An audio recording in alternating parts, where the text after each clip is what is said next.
தந்தையே பழம் எனக்குத்தான் அப்படின்னு அப்பா கிட்ட சண்டை போட்டு மாம்பழ சின்னத்தை வாங்கின அன்புமணி ராமதாஸ் அதிமுக பிஜேபி கூட்டணியில நின்று ஜெயிச்ச 4 எம்எல்ஏக்களை ஜோசப் விஜய் கிட்ட கொண்டு போய் சேர்க்கறதுக்கு ரொம்ப நேரம் ஆகாது. கோட்டையில போய் முதல்வரை பார்த்துட்டு வந்த அன்புமணி இந்த ஆட்சி ரொம்ப சிறப்பா இருக்கு அப்படின்னு சொல்லியிருக்காரு. இந்த மாதிரி சின்ன சின்ன பாராட்டுதல்ல தான் இடப்பெயர்ச்சி ஆரம்பிக்கும். கம்யூனிஸ்டுகள் ஆதரவை எந்த நேரமும் கை கழுவக்கூடிய நிலைமை வரலான்னு முதல்வர் யோசிக்க ஆரம்பிச்சிட்டதாவே விஷயம் அறிஞ்ச வட்டாரங்கள் சொல்லுது. இந்த நாள் வெளியில போனா அந்த நாள் உள்ள வருமா அப்படிங்கறதா இப்ப கேள்வி. இது ஒரு பக்கம் இருக்கு. டெல்லியில நடந்த இந்தியா அலையன்ஸ் கூட்டணி மீட்டிங்க்கு தாவேகாவை ஏன் கூப்பிடல அப்படிங்கிறது இன்னொரு கேள்வி. எம்பி இல்லாத கட்சிகளை இப்போதைக்கு நாங்க கூப்பிடல அப்படின்னு இந்தியா அலையன்ஸ்ல சொல்லிருக்காங்க. ஆட்சிக்கு ஆதரவா இங்க காங்கிரஸ் இருந்தாலும் இந்தியா அலையன்ஸ் கூட்டணியை விட்டு அதிகாரப்பூர்வமா இன்னும் டிஎம்கே வெளியேறலையே. அவங்க இருக்கும்போது இவங்க எப்படி உள்ள போவாங்க அப்படிங்கிறது ஒரு பார்வை. அடுத்தடுத்த நகர்வுகள்ல பிஜேபி பக்கம் போறதுக்கான முன்னோட்டமா தான் இந்தியா அலையன்ஸ் கூட்டணியை டிஎம்கே அவாய்ட் பண்ணுச்சா அப்படிங்கிறது இன்னொரு பார்வை. போன இடத்துல திரும்ப வசமா பத்த வச்சுட்டு வந்துட்டாரு. தமிழ்நாட்டுல டிஎம்கே, கேரளால கம்யூனிஸ்ட், கல்கத்தால மம்தா பானர்ஜி. இந்த 3 பேரையும் கூட்டணிங்கிற பேர்ல கூடவே இருந்துகிட்டு காங்கிரஸ் தான் வீக் பண்ணிடுச்சு அப்படின்னு திரும்ப சொல்றாரு. நடந்து முடிஞ்ச எலெக்ஷன்ல ஸ்டேட் லெவல்லயும் சரி நேஷனல் லெவல்லயும் சரி 2 இடத்துலயும் காங்கிரஸ் கூட்டணியா இருந்தது அப்படின்னா அது டிஎம்கேவோட மட்டும்தான். மத்த 2 ஸ்டேட்லயும் மம்தா, கம்யூனிஸ்ட் 2 பேரையும் எதிர்த்து தான் போட்டி போட்டாங்க.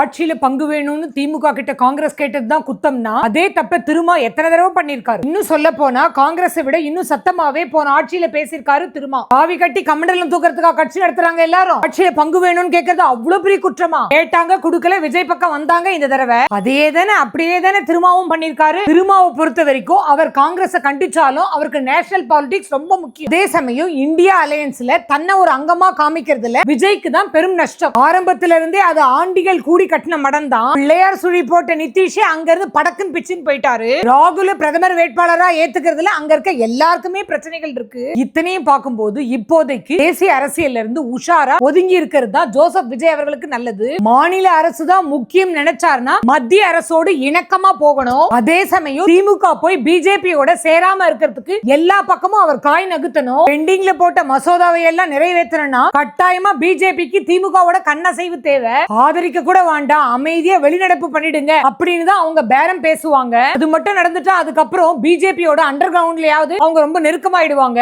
நிறைய கேஸ் பெண்டிங் இருக்கு திமுகவுக்கு டெல்லியில.